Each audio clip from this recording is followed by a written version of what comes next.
it's a vehicle for transcending difference, and it's something that we can use to connect with people no matter where they're from, no matter what language they speak. And it's just a way to connect and commune and forget about all of the things that divide us, you know.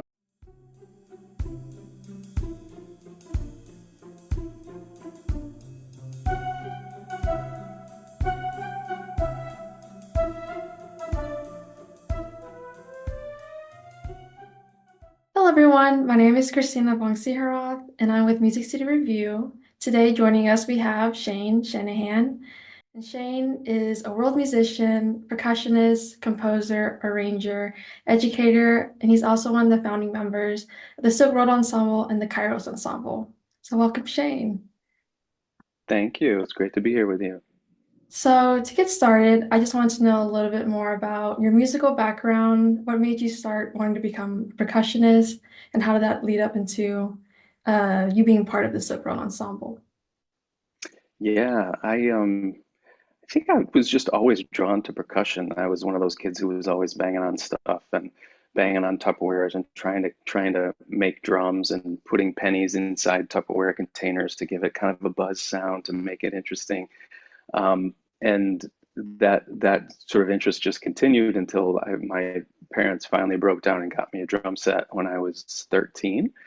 And as soon as I started playing drum set, I fell in love, and I knew that that's what I wanted to do. So I just really focused on that and worked really hard and um, started off playing rock and roll and in garage bands and stuff like that, and then got into jazz and continued my drum set studies while I went to conservatory to study Western classical percussion. So I did both my master's and my bachelor's degree in Western classical percussion while continuing to do the drum set jazz studies thing also. But it was while I was in school that I was exposed to music from other cultures, and I was really um, fascinated by how prominent percussion was in a lot of these traditions. Because in a lot of orchestral music, which I was doing a lot of at the time, the percussion is in the back. You have to count a lot of rests until you play a few notes, and then you wait again for a long time. So to hear African drumming ensembles where the only instruments were percussion instruments really kind of blew my mind. It was like, wow, percussion can really be the focus and the highlight, and it can be featured, and you can make all kinds of amazing music just with percussion. So that kind of is what started it. I think I think the first African drumming that I heard was an album by Alatunji called Drums of Passion, and I just fell in love with that. And then when I was in school, I took a world music survey class where I started hearing other things and heard the North Indian drums called tabla, which has a really amazing sound, and that really sucked me in. And I got into Middle Eastern percussion, and so it was just being exposed to all these different traditions that really um, showed me that there was a whole different world to percussion. And that's kind of what started me down the journey of bringing all of those different elements into what I do, combining it with my classical percussion training and my drum set training as well. Right, that's great. Now, I also took a world of music class, and that made me interested in non-Western music as well. So that's really cool to hear that you had something similar happen to you. I Yeah. guess you can just tell me a little bit more about how you got started with the Silk Road Ensemble. Yeah, I think it was largely because of that kind of diverse background that I had the classical background, but also had been studying these different traditions from around the world that led to me getting the call when Yo-Yo Ma was first forming the group.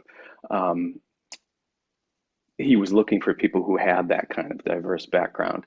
And so he reached out to my main teacher at the time, Glenn Velez, who's the godfather of modern frame drum, and Glenn recommended me for it. And that was back in 2000. So we did our first workshop as the Silk Road Ensemble at Tanglewood in the summer of 2000, and that's how it began. And then we didn't really know what was going to happen. It was just think it was like 50 musicians from all over the world and composers got together at Tanglewood, and we worked on this new music that was written for traditional instruments with Western classical instruments and musicians, and just as an experiment to see what would happen. And then it just kind of took off, and here we are 24 years later. Yeah, that's really cool. So I guess that kind of leads me into my next question about, your mentor, Glenn Velez. Were there any like cool techniques that he taught you on the frame drum?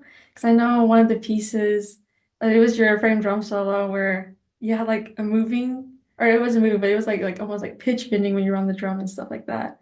Was there any other like cool Yeah. techniques that he showed you that you haven't like ever heard of before?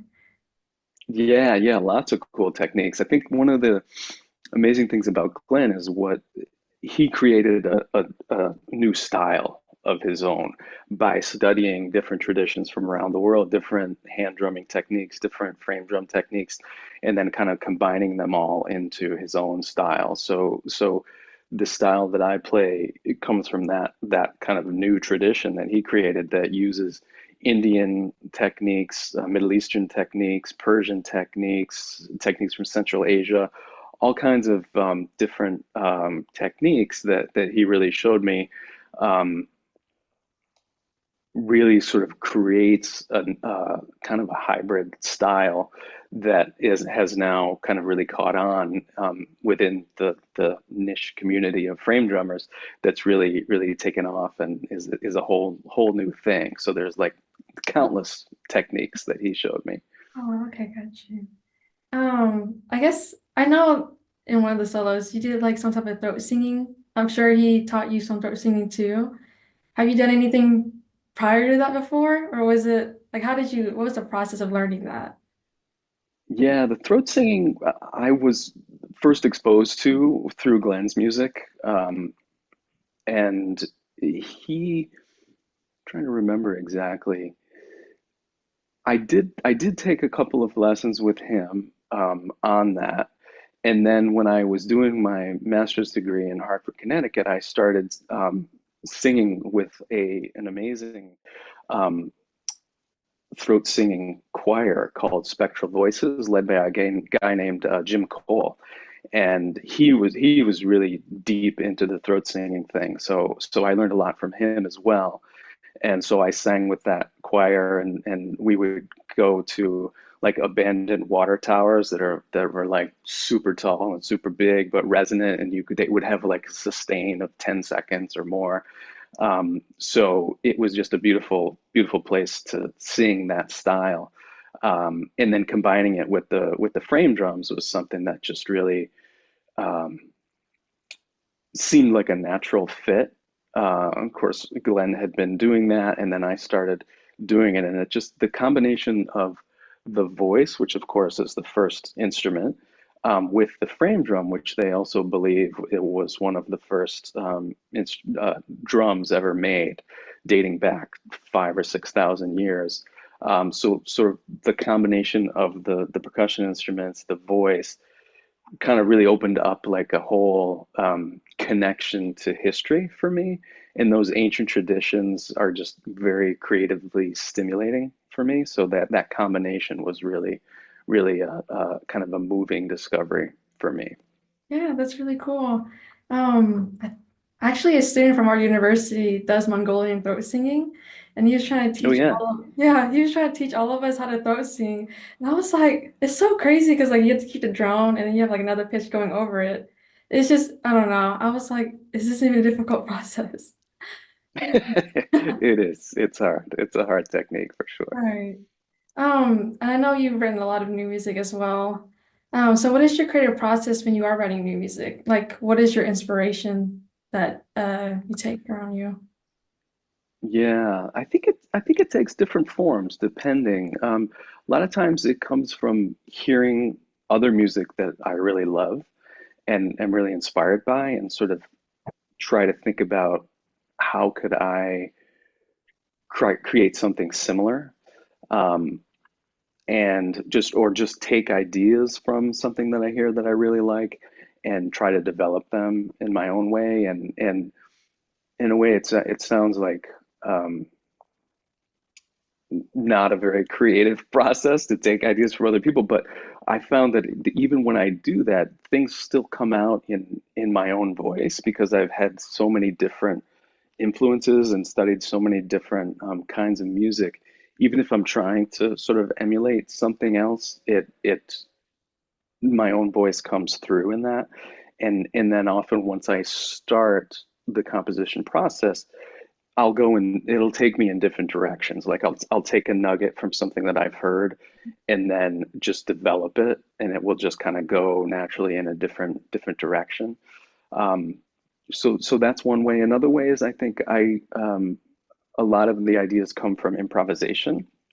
So I'll just be playing an instrument, and I'll play something that I think sounds cool, and then I'll say, "Oh, what was that?" And I'll go back and sort of really analyze it, and then try to isolate it and develop it further.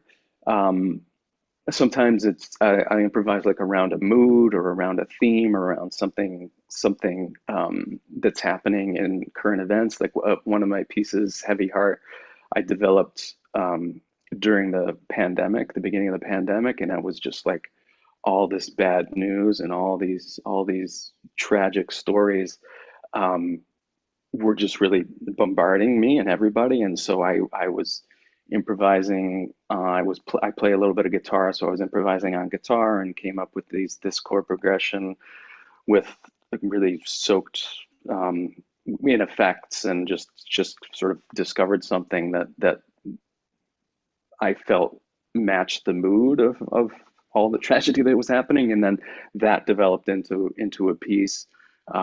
So it's a variety of different ways, and I think that's part of what's so exciting about music and music composition is that there's so many different directions you can go in, and so many things that can act as inspiration. Right, yeah. So with that in mind, are you doing anything new right now? Are you creating like a new composition you're working on? Yeah, at the moment, I'm working on a couple of new arrangements of older or pieces of mine. One is a percussion piece called Saidi Swing that's inspired by a Middle Eastern dance rhythm, because we're doing a version of it with Silkroad that's going to require a little bit of new tweaking. And then I'm also we're going to be doing a version of another piece that I wrote for this tour that we're doing next month called Summit, that I wrote for the regular Silkroad Ensemble. But we're also doing a version of it with the Silkroad Percussion Ensemble. So it's going to take some rearranging to make that work because it's originally written for um, banjo for Rhiannon on banjo and voice, harp, strings, accordion, percussion, um, suona, which is a Chinese wind instrument. So it's originally written for all of these instruments, but we're going to do a version with just percussion. So currently, that's what I'm working on most is trying to rearrange that. Once that's done, I'm going to continue developing ideas for my own ensemble. Okay, got you. So I guess that kind of does lead into our, well, you kind of discussed a little bit about what's going to be on the upcoming concert in Nashville. Hearing all the different pieces you looked at. Is there anyone in particular that you would like to share or for listeners to just look out for? Yeah, sure. Well, the one is the one that I just mentioned, that I wrote called Summit, and it's this tour is again kind of all based around the theme of the American Railroad. And this particular piece came out of a residency that three of us musicians did at the Sacramento Railroad Museum last year. And we had great tours of the museum by the curators there, and then great interaction with a scholar named Anna Ng, who teaches at UC Berkeley and is an amazing historian around particularly the Chinese contributions to building the railroads. So I was just really inspired and moved by this story of um, the workers who built the railroad and how much they sacrificed and how hard that work was coming up, building a railroad up through the Sierra Nevada mountains and then back down, and all of the lives that were lost doing that, and how they were often not acknowledged at all. Like when the railroad was complete, it wasn't the actual people who built the railroad who were celebrated, it was the rich companies who got the credit, right? So that's what this tour is basically about. It's celebrating the voices of the people who actually built the railroads, and that's what this piece Summit that I wrote is largely about.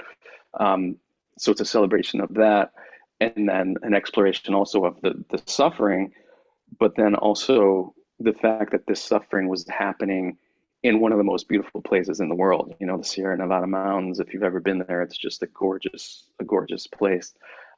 So that sort of contrast, and so I try to explore that beauty in contrast to the suffering, as well as kind of trace the topography of the railroad, which started in the plains, and then gradually went all the way up into the mountains, and then came down back to the plains to connect with the builders who were coming from the east.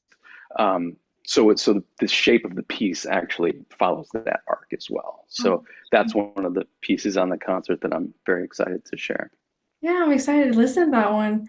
So there's gonna be like blends of like bluegrass music, and I'm guessing, some of what you do, but also like Chinese traditional music as well. So how that's Yeah, there's a little bit of that in there too. Yeah, it features our I mentioned the swona, which is a Chinese double reed instrument that's kind of like a very loud oboe. Yeah, no, yeah.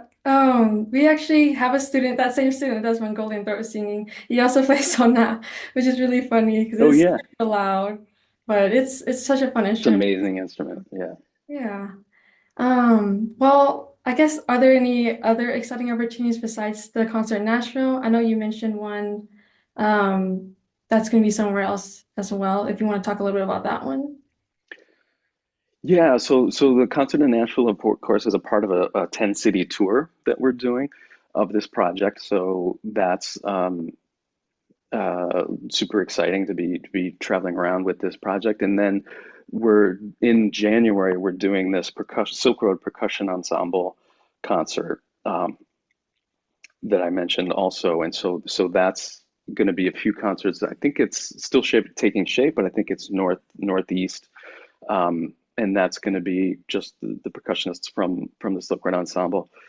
So that's really exciting. And then also Silk Road related, there's in the midst of the tour, we're releasing a new album called American Railroads, and then also a podcast, a mini series podcast is dropping. Um, the podcast is November 14th, and the album is November 15th. So those are some exciting Silk Road related things coming up. And then I'm also working on a releasing a album of my own, live recording of my own ensemble, that will hopefully come out sometime in next spring. So keep your eyes open for that as well. How exciting! Oh my gosh. No, Oh, definitely. and I'm also finishing up a Broadway run of The Notebook on Broadway. So that's also another piece to the puzzle. Super cool. That's true. Well, I guess nearing the end of the interview, I just have a few rapid fire questions to throw at you.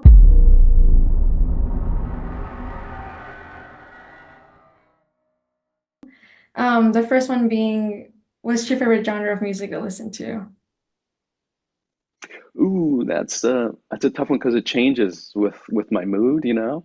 Right. But I think uh, currently I find myself listening to a lot of progressive jazz, I think they call it. So it's like a kind of jazz that incorporates like progressive metal and rock and world music as well. So it's a artists like Tigran Homasian and Aaron Parks and Knee Body, and there's really, some really cool things that are happening combining different genres. So I've been listening to a lot of that lately, but I also often go back to listening to classic jazz and classic rock and those kinds of things, which are kind of my roots. So those are always in the mix, I think. Sorry, that wasn't very rapid fire, but No, no, it's okay. You can keep going and talking about more of these. But, but no, that's cool. You just have a lot of different interests in what genre. I feel like having one genre to listen to for a long time. I mean, it's not very like it's going to change depending on your mood. So, yeah. exactly. And that's the beautiful thing about music is that there's so many different things that you can listen to that sort of can create the soundtrack for your life, whatever stage you're in. You know, it's kind of fun. Yeah. Well, I guess the next one, what was the first gig you went to? First gig I went to was a punk band called Lords of the New Church, which I was when I was a teenager. I was really into punk, and that was one of the bands that I was really excited about. And they came to. I grew up in the Finger Lakes of Western New York, about 30 miles from Rochester, and they came through Rochester. And my dad, perhaps against his better judgment, took me to a CD bar in Rochester to see this band that I was obsessed with. So that was the first actual gig that I remember going to. Oh, nice. Well, is that your favorite one, or do you have another gig that you just like more? Yeah, oh yeah, I think I mean that one definitely holds a special place because it was the first one, but I think another gig that really blew my mind was going to see John McLaughlin's Shakti for the first time. And for those that don't know, that's a band with Zakir Hussain on tabla and Viku Vinayakram on South Indian percussion. And the other instrument has changed a little bit. When I saw it, it was U Srinivas on mandolin. So it was a kind of a combination of jazz and Indian music.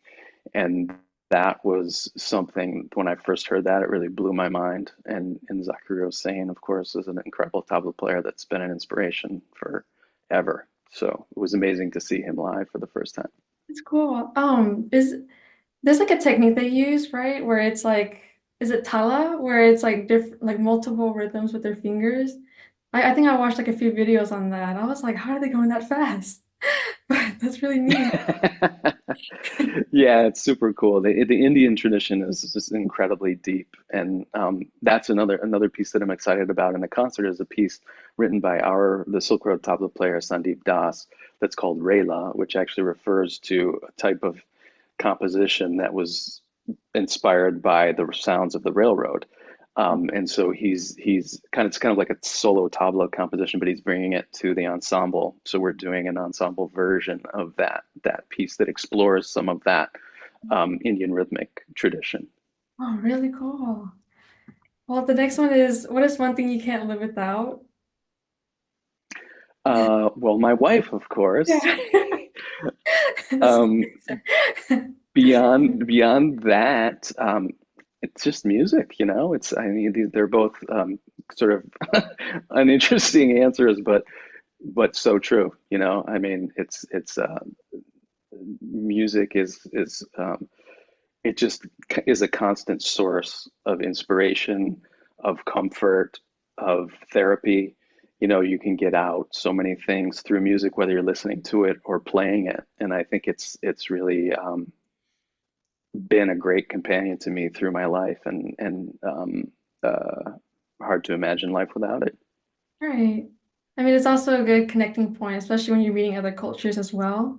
So that's really nice. Yeah. And what is the best part about being a musician?